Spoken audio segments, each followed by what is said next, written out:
Déjenme les echo un cuento. Había un hombre llamado Justo.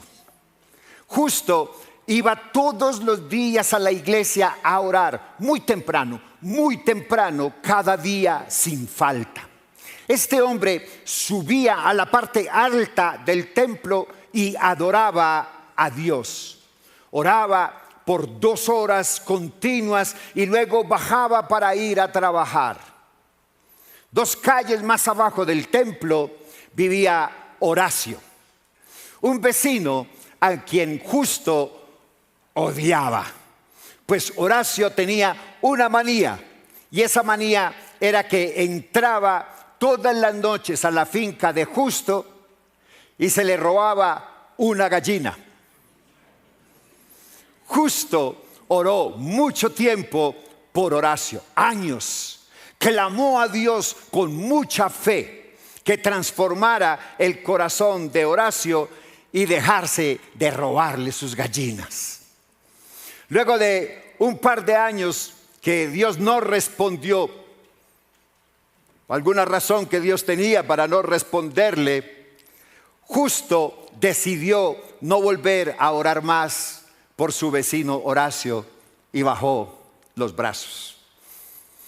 Se convenció de que Horacio era un ladrón sin conciencia, que premeditaba sus robos y que poco le importaba el daño que le causaba a su vecino al robarle sus gallinas.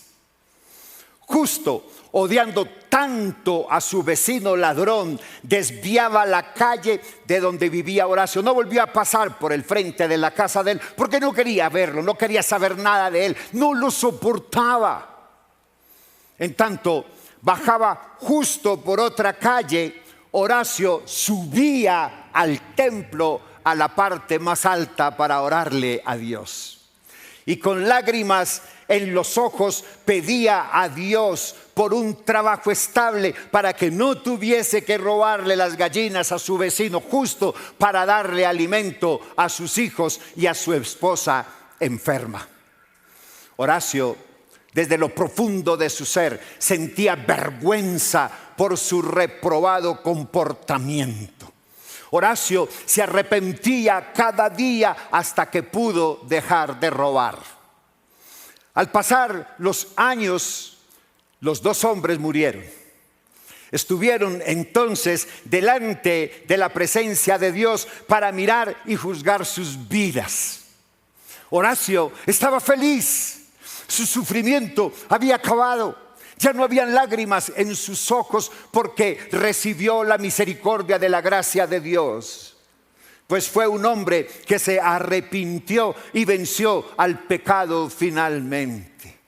Justo estaba muy confiado de sus obras y de que nunca le robó a nadie. Estaba convencido de que su lugar al lado de la diestra de Dios Padre estaba asegurado por derecho propio. Pero qué sorpresa la que se llevó cuando recibió la noticia de que no entraría junto al Señor, sino que sería arrojado al lugar donde está el lloro y el crujir de dientes.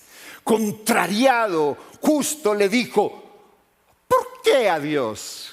¿Por qué si yo era tan bueno? ¿Por qué si, cómo es que dice la canción? ¿Por qué si Sofía era tan buena muchacha? No. ¿Quién? ¿Por qué si Betty era tan buena muchacha? Entonces él le dice: pero ¿por qué Dios si yo soy tan bueno? Yo iba todos los días a la iglesia, oraba por 2 horas, entregaba mis ofrendas. ¿Por qué? ¿Por qué yo voy a ir al lugar donde está el crujir de dientes? Dios entonces lo miró y le dijo: no se trata de lo que tú creas, sino que la única obra que encontré en tu corazón fue un profundo odio por tu vecino, al que jamás quisiste regalarle un par de pollos para que los criase y tuviese con qué cubrir sus necesidades. Te frustraste y tu fe murió por tu incapacidad de obrar a favor de tu hermano, con misericordia que tanto estudiaste en el templo cuando leías mi palabra. Hermanos, muchas veces, y te lo digo de verdad, muchas veces he escuchado muchos teólogos hablar de una supuesta contradicción entre la carta a los Efesios y la carta del pastor Santiago, respecto al hecho de que Pablo en Efesios dice que no es por obras sino por fe que somos justificados, mientras que Santiago dice que el hombre es justificado por las obras y no solamente por la fe. El apóstol Pablo hace referencia claramente a que no podemos comprar nuestra salvación con nuestras obras, mientras que Santiago aclara que si nuestras obras no evidencian la obra de Cristo en la cruz, en nuestras vidas, nuestra fe es vana, nuestra fe es inútil, porque está muerta. Mi amado, en la carta a los Efesios hay un pedacito que pasamos por alto. Y es que cuando tú y yo formábamos parte del mundo, hacíamos obras buenas. Esto es, cuando usted se va para Ciudad Bolívar, lleva mercados. Cuando usted va donde su ser querido y le lleva un mercado y le dice: es que yo te traigo este mercado, es que yo te traigo esta platica, es que yo te traigo estos centavitos. Lo que usted está buscando no es glorificar a Dios, sino que usted sea exaltado y glorificado. Pero cuando usted hace buenas obras, usted está detrás de bambalinas, y esas bambalinas se llama iglesia. Cuando usted trae su ofrenda a la iglesia y pide que sea entregada a fulanito de tal, la iglesia tiene la obligación de entregarla, porque esa persona entonces va a alabar a Dios y no a la persona que la dio. Tenga eso siempre presente de la carta a los Efesios en el capítulo 2, en el versículo 9-10. Porque hay una diferencia muy marcada entre las obras buenas de la carne y las buenas obras. Voy a invitarle para que vaya conmigo a la carta de Santiago. Vamos a mirar la carta de Santiago en el capítulo 2. ¿Y qué tal si me acompañas desde el versículo 14?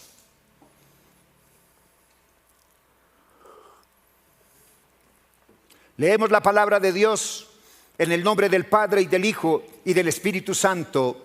Amén. Verso 14.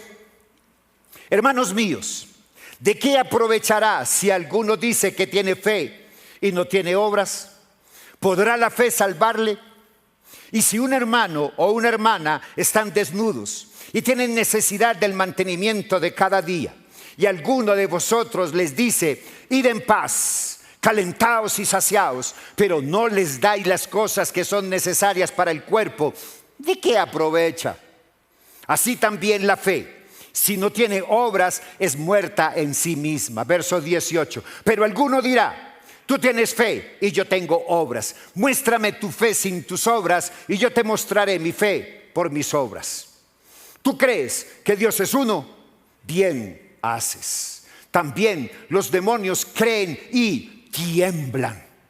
Mas quieres saber, hombre vano, que la fe sin obras está muerta. Que Dios bendiga su palabra y que hoy nuestros pensamientos vayan cautivos a la obediencia a Cristo. Y la iglesia dice conmigo: amén y amén. Hermanos, mi esposa en la introducción del capítulo 2, cuando enseñó la carta de Santiago, dice una verdad que Santiago subraya en el texto y que se enseña en toda la palabra de Dios: es que lo que hacemos muestra lo que somos. Esa verdad, desde luego, está en el nivel más profundo e importante posible. Santiago no está hablando sencillamente de creencias e intenciones en general, sino de una firme creencia, de una fe salvadora. La autenticidad de una confesión de Jesucristo como el único y suficiente Salvador y Señor se hace mucho más evidente por lo que la persona hace que por lo que dice. Hermanos, una persona que profesa a Cristo, pero no vive una vida que lo honre a Él y le obedece, es un completo fraude. En este capítulo 2 veces el apóstol Santiago describe tal fe como una fe muerta. Una persona con fe muerta no puede producir, y de hecho no produce. No produce obras que son verdaderamente rectas y buenas. Y la ausencia de las tales obras es prueba de la ausencia de una fe salvadora. Cuando usted todavía está pensando en hacer obras buenas, es porque usted todavía no ha rendido su vida a la cruz de Cristo. Una iglesia religiosa. Santiago introduce esta enseñanza con una pregunta bien intencional. Pregunta sobre la utilidad de la fe respecto a la vida cotidiana y hace una pregunta muy instigadora. ¿Acaso puede esa fe salvarlo? Esa segunda pregunta de Santiago es el gran desafío de la iglesia de hoy. Los creyentes de hoy les encanta hablar de Dios, hablar de Cristo y hablar de la cruz. Somos expertos en todo ello y creemos fervientemente en lo que decimos. Respecto a eso, Santiago entonces nos pregunta si eso es en realidad útil y suficiente. Se pregunta si sobrecreer es suficiente para verdaderamente ser discípulo de Cristo. Es suficiente con que tú creas, pero no actúes conforme a lo que crees. Muchos creen, pero no actúan. Eso será entonces suficiente. Mis amados, decimos que creemos en Dios, pero nuestro interior está lleno de pecado. Creemos en Cristo, pero somos mentirosos. Creemos en la cruz, pero no miramos nuestro pecado como la inmundicia que es delante de Dios. Creemos en la iglesia, asistimos a ella, oramos en ella, cantamos en ella, pero nuestra vida no es transformada.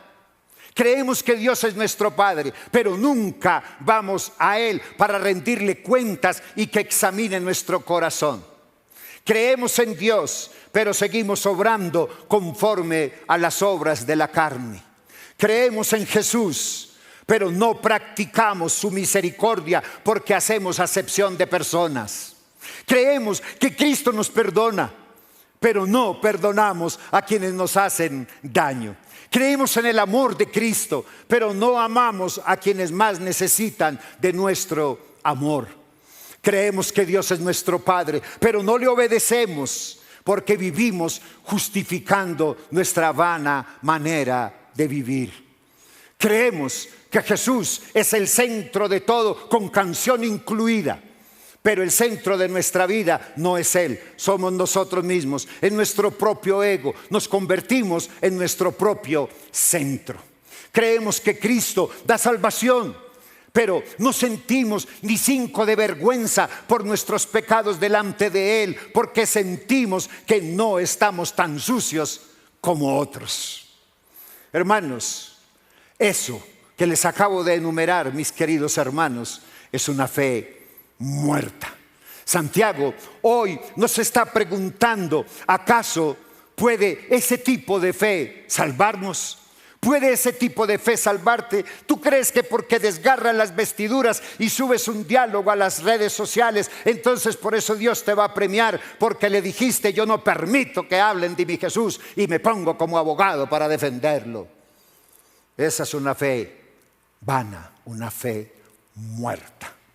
Santiago ilustra esta falla de la iglesia de una forma muy creativa, pero ojo, no se trata de una perspectiva meramente materialista. Es un recurso para ilustrar un problema que va mucho más grave al interior de la iglesia.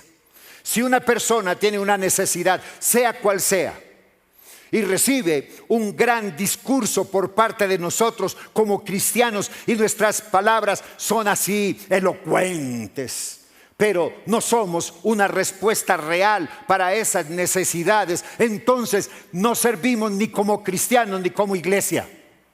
Nada, absolutamente nada de lo que tú y yo hagamos sirve, ni la fe ni las obras, si estas no son el resultado de una experiencia personal con Cristo. Si la iglesia no siente dolor por las almas, si usted como iglesia no siente dolor por ese hombre que el 27 de enero dijo lo que dijo, si usted no siente dolor por esas personas que lo escucharon, se rieron y lo aplaudieron, entonces su fe está muerta. Si usted no siente dolor por el pecado de tu prójimo, es porque a ti nunca te ha dolido tu pecado delante de Dios. Y si tu pecado no te ha humillado delante de Dios, tú no has experimentado la gracia de Dios en tu vida. Y es muy probable que veas partir a muchos de los tuyos a una eternidad sin Cristo, sin que eso a ti te duela.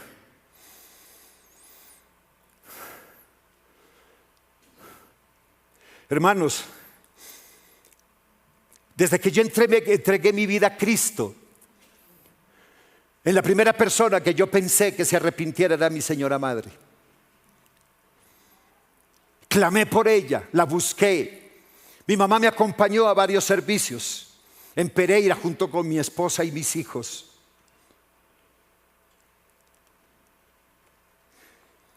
De las muchas veces que hablamos, que yo le pedí perdón por mi vida, por el daño que le causé, yo no sentía que ella se condoliera de mí y me perdonara, porque nunca me lo dijo. Pero yo le dije: madre, yo te perdono por todo lo que tú me hiciste y acepto tu perdón aunque no me lo digas. Cuando mi madre murió porque se ahogó con una uva reina, ¿saben qué es una uva reina? Es una uva de este tamaño que no tiene pepa. Se la metió a su boquita y se le deslizó y se le atrancó aquí. Y estaba sola en el apartamento y se ahogó. Nosotros pensamos que había muerto de un infarto, y cuando la persona que le hizo la autopsia le dijo a mi hija: mire, le traigo la causa de la muerte de su abuela. Yo le dije: Señor, que en esa agonía del ahogamiento mi madre haya tenido tiempo de decirle: Señor, perdona mis pecados, perdona mi maldad y perdona mi iniquidad, porque yo anhelo verla un día. Pero si no la veo, es porque sé que Dios ha sido justo y misericordioso para conmigo. No esperemos a que pasen cosas de esas para que tú y yo cumplamos la tarea de llevar el evangelio de salvación y de orar por ese que, aunque te haya vuelto nada la vida, aunque te haya vuelto la vida mordiscos, no merece el infierno. ¿Cuántas veces te has postrado ante Dios para que ese que está frente a ti alcance su misericordia? ¿Cuántas veces te has dado a la tarea de amar a ese que no lo merece, así como Dios te amó a ti sin merecerlo? Los cristianos de hoy creemos que el amor de Dios es un derecho por ser cristianos, y no, es un regalo inmerecido de Dios. Hermanos, por todo lo que les he dicho, la iglesia de hoy es una iglesia meramente de discursos y de frases elocuentes y muy lindas que estremecen las emociones y mueven los sentimientos, pero en el fondo son una iglesia que no siente nada por nadie. No nos duele el necesitado, no nos duele el menesteroso, no nos duele el impío. Hermanos, no nos duelen nuestros hijos. Nos llevamos por delante al que sea, orgullosos de un gran discurso, de una gran teología, pero estamos muertos.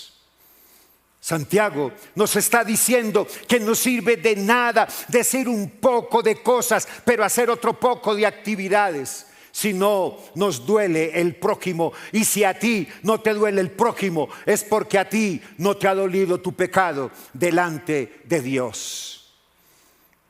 Eres consciente de que tú deberías estar ahí, de que tú deberías estar muerto en la cruz en lugar del Señor Jesucristo. ¿Te ha dolido eso? ¿Te duele lo que te hace todo el mundo, pero no te duele la inmundicia que tú le has tirado a Cristo a la cara? Hermanos, déjeme le cuento algo que está ni mandada a hacer. Cuando remodelamos la cara del frente del templo, del altar, algunas personas levantaron su voz en protesta. Y la cruz. Se levantaron en críticas y juzgamiento y rasgaron sus vestiduras.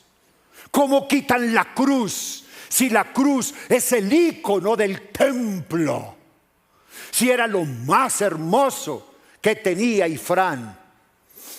No se dieron a la tarea de preguntar, sino que hicieron comentarios de pasillo que hacen mucho daño.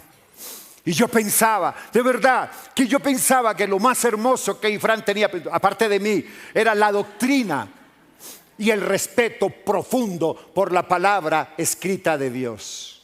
Mis amados, la cruz no es un producto, ni tampoco es un elemento decorativo. La cruz es lo que tú y yo llevamos cada día. La Biblia dice en el Evangelio de Mateo, en el capítulo 10, en el versículo 38, y el que no toma su cruz y sigue en pos de mí, no es digno de mí. Y en el capítulo 11, en el versículo 28, él dice: venid a mí, todos los que estáis trabajados y cargados, que yo os haré descansar. Llevad mi yugo sobre vosotros y aprended de mí, que soy manso y humilde de corazón, y hallaréis descanso para vuestras almas. Hermanos, pero si usted no quiere esa cruz, entonces lleve esa. Pesa 200 kilos.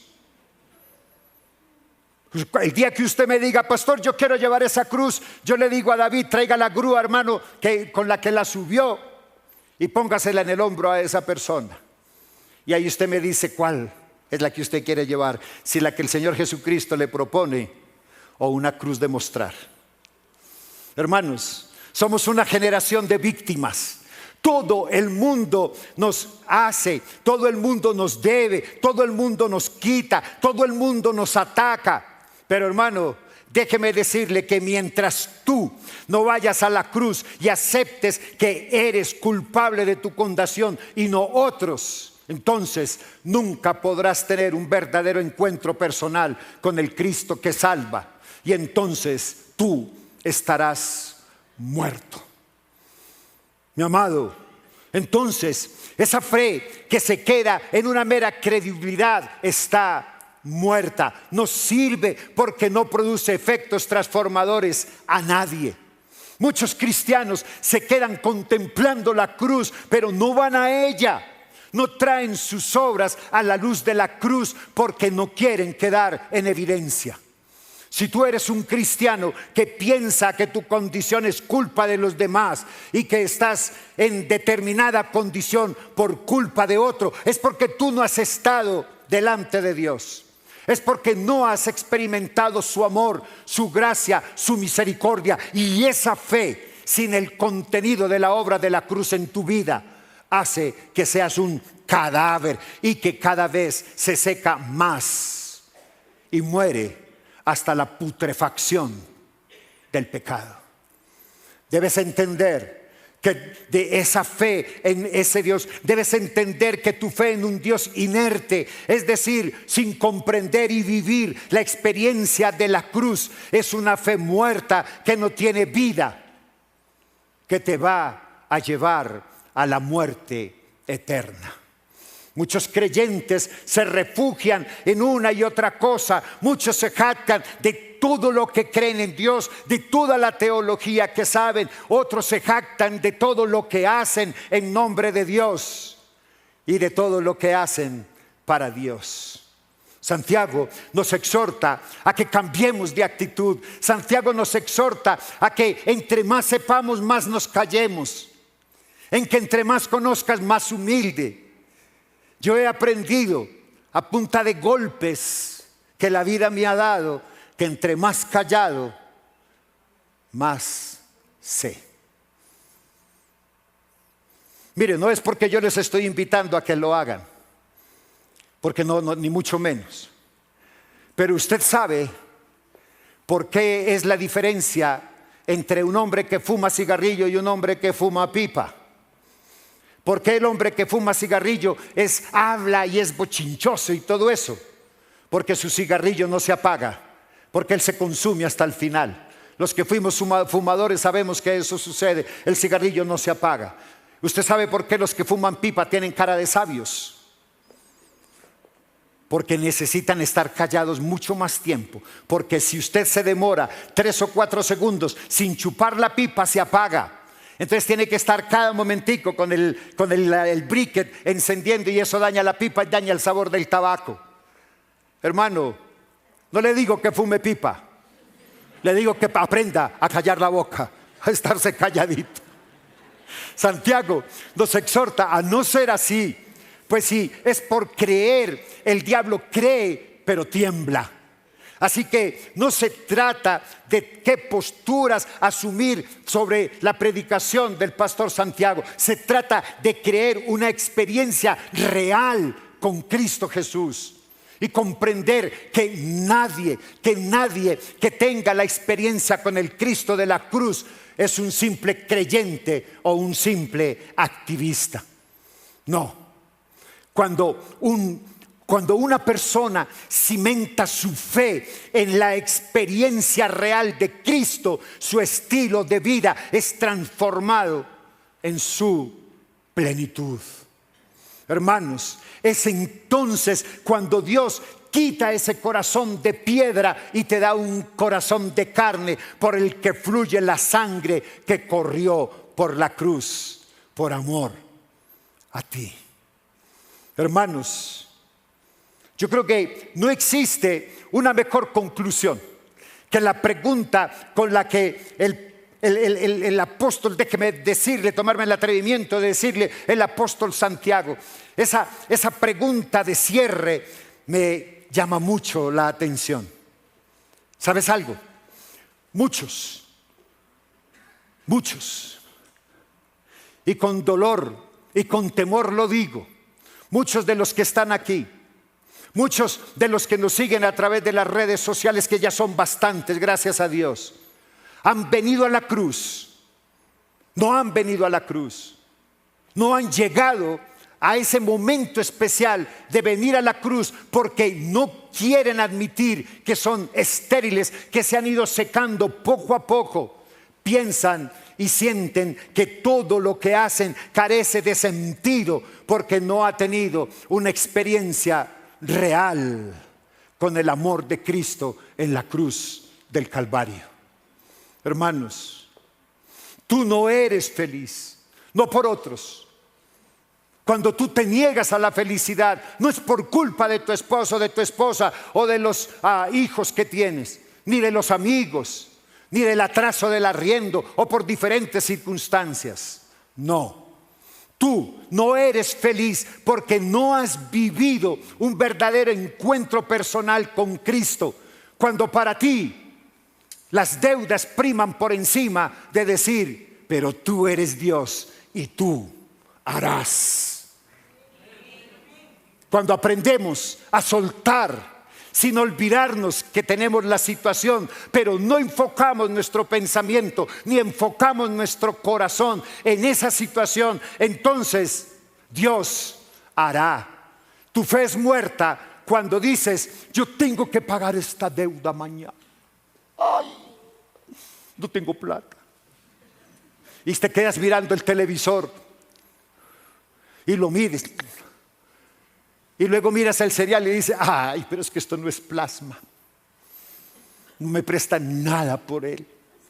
Y luego te vas y coges la olla a presión que te regalaron el año pasado y dices, no, es verdad que a mí se me le dañó el pispirispis. Y vas y buscas debajo de la cama y encuentras solamente letras de cambio de préstamos de otras personas a las que también te van a cobrar. Cuando tú te enfocas en eso y no en ponerte de rodillas y decirle: Señor, tú sabes cuál es la condición que tengo, sabes que tengo que pagar esta deuda, sabes que si no lo hago me sacan de mi casa. Señor, Señor, un gemido que te salga desde aquí, de lo profundo de las entrañas, y le digas: Señor. Él va a inclinar su rostro y no te va a dar el recurso, te va a dar la herramienta para encontrar el recurso, mi hermano. Dale un fuerte aplauso a la gloria del Señor.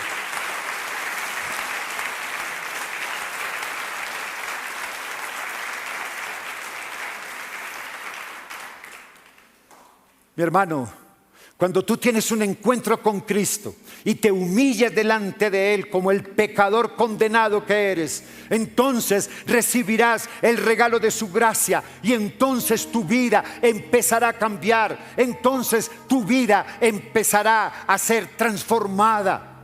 Porque entonces ahora tú vas a comprender que tu fe no está depositada en un ídolo, sino en un Dios de vivos. Porque Cristo vive, y si Cristo vive en ti, entonces tu fe está viva, y esa fe viva produce resultados en tu vida, en tu trabajo, en tu familia, en todo lo que hagas.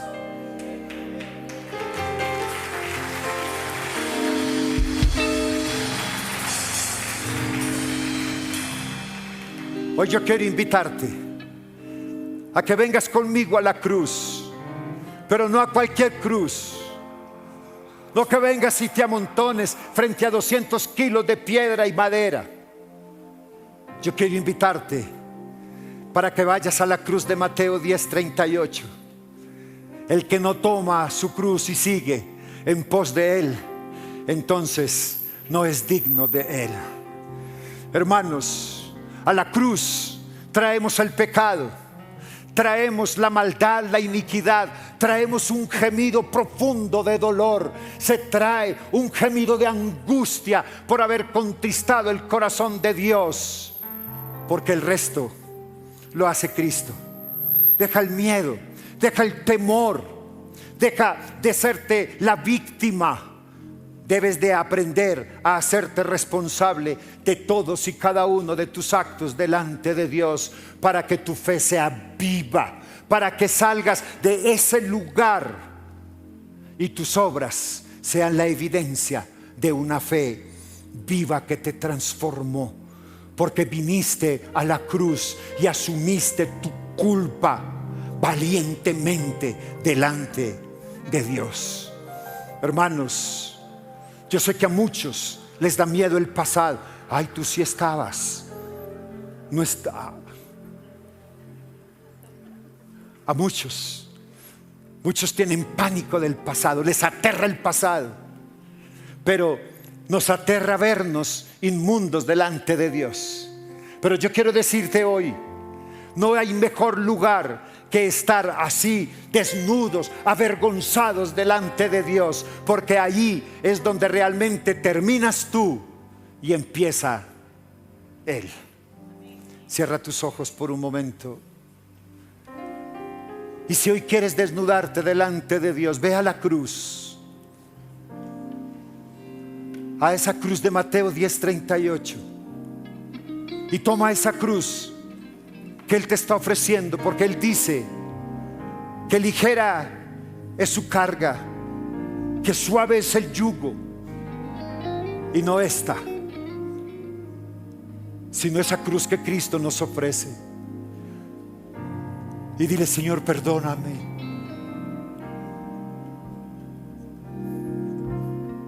Perdóname, oh Dios.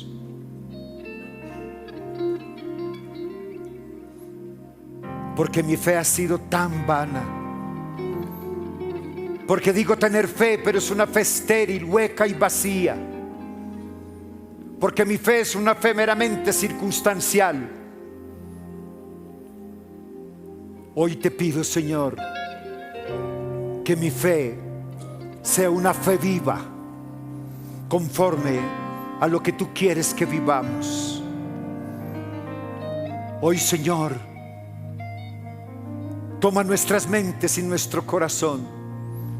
Toma todo este lugar, Espíritu Santo, y glorifícate. Cada casa donde está conectado un televisor en este momento, un celular, una tableta, escuchando este mensaje, Señor, yo te pido que hagas una obra espectacular en cada lugar, en cada mente, en cada corazón, en cada vida, Señor. Que tu palabra sea vida. Que así como nosotros, Señor, hacemos nuestra confesión y decimos que seamos una iglesia integral, que con nuestro estilo de vida obedezcamos el evangelio del Señor Jesucristo. Señor, no que hablemos más, sino que hagamos más, porque tú lo mereces todo, por todo y para todo. Para mí la iglesia es mi casa. Es donde yo puedo venir a compartir y ver la alegría de todas las personas que vienen a congregarse, que vienen a estar aquí, que vienen a escuchar la palabra de Dios. Y es el lugar de reunión donde puedo ver ante la presencia de nuestro Padre para primeramente pedir perdón, para que nos congreguemos todos para adorarle, para que le demos la gloria a Él, que es el único que la merece. Para mí la iglesia es mi hogar, es donde puedo venir a escuchar de Dios. Para mí la iglesia es parte de mi familia. Y Fran es mi casa, y Fran es el lugar donde yo puedo ser como soy y sé que todos me quieren. Para mí Fran es mi familia, mi segundo hogar. Para mí la iglesia ha significado familia, amor, unión y bueno, ese gran compañerismo entre todos. La iglesia es este momento maravilloso en el que nos reunimos para buscar todos la presencia del Señor, para compartir y para ser amigos y sobre todo para cuidarnos. Para mí la iglesia es mi lugar seguro, es mi casa y es mi refugio. Un cuerpo de Cristo que se ama, que tiene fe, que tiene la confianza y que cree en el Señor Jesucristo. Para mí, en la iglesia, yo sirvo por amor a Él, por amor a Él que es la cabeza de este cuerpo que es la iglesia. Para mí la iglesia es un refugio divino que el Señor nos ha regalado, donde podemos aquí venir a agradecerle al Señor, podemos pedir perdón, podemos fortalecernos y es como mi segundo hogar. Es nuestra casa. La iglesia es el lugar donde llegamos a encontrar todo lo que necesitamos en Dios y en una comunidad que está cumpliendo su voluntad. Para mí mi iglesia es mi lugar seguro. La iglesia para mí es el lugar donde nos reunimos entre todos a darle gracias a Dios, a enaltecer su nombre y reconocer que Él es grande, que Él es supremo y que bueno, es nuestra familia en Cristo, hermanos todos que cumplimos y vivimos para Él. Para mí la iglesia es uno de mis grandes amores. Para mí la iglesia es un refugio, para mí la iglesia es un sitio donde me sano, es mi casa. La iglesia ha tenido un valor muy importante porque he tenido la capacidad de volver más a Dios y conocer más de Él a través de su palabra y las enseñanzas que hay en la iglesia. Es la base del cristianismo. Realmente Jesucristo viene por la iglesia y por lo tanto es la futura esposa del Cordero de Dios. La iglesia es mi casa. Más acercamiento a Dios, conocer de Dios, es como, digamos, es como la casa donde nos congregamos y aprendemos de Él, lo alabamos, lo amamos, lo adoramos y nos acercamos siempre a Él, siempre estamos con Él. La iglesia en mí ha sido un apoyo muy grande en situaciones de dificultad. Ha sido conocer personas que me apoyan y que comparten el amor por Dios. La iglesia somos todos nosotros, es el amor que día a día nosotros profesamos hacia los demás y que sentimos de esta congregación tan hermosa. Es el cuerpo de Cristo, donde nos podemos acercar con un propósito para servirle a Él con fe, con amor y crecer espiritualmente. La iglesia para mí, para mi esposa, ha sido un gran apoyo, mucha ayuda para el conocimiento de la palabra de Dios, amor, seguridad, compañía y muchas cosas más.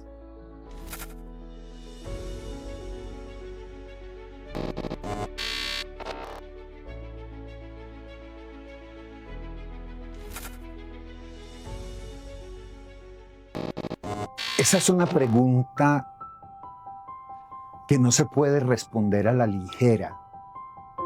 ¿Qué es la iglesia para mí? Aunque de pronto para muchos pueda sonar como complicado, pero la iglesia es como un hospital, donde todos llegamos enfermos para ser sanados, donde cada uno de nosotros viene para darle gracias a Dios. Estoy viendo esa cosa que está allá al frente, me llena de emoción, donde hay muchas maneras de darle gracias a Dios.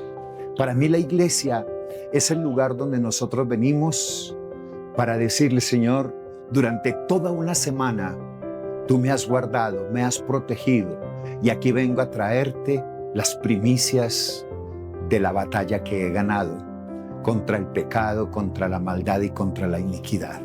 Para mí la iglesia es un lugar donde nosotros no venimos a pedir, sino que venimos a dar de nosotros. Para mí la iglesia no es el edificio, para mí la iglesia es la comunidad de personas que se reúnen juntos para abrazarse en amor y en armonía en medio de sus diferencias, para decir: alabado sea el Señor.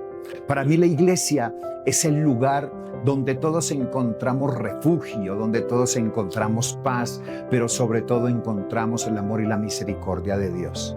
Para mí la iglesia somos todos los que nos reunimos en torno a un solo sentimiento: agradar a Dios, obedeciéndole en todas las cosas. Para mí la iglesia es una visión, ser una iglesia integral que con su estilo de vida obedece el evangelio del Señor Jesucristo. Eso es lo que nos ha llevado a que podamos trascender a nuestras generaciones.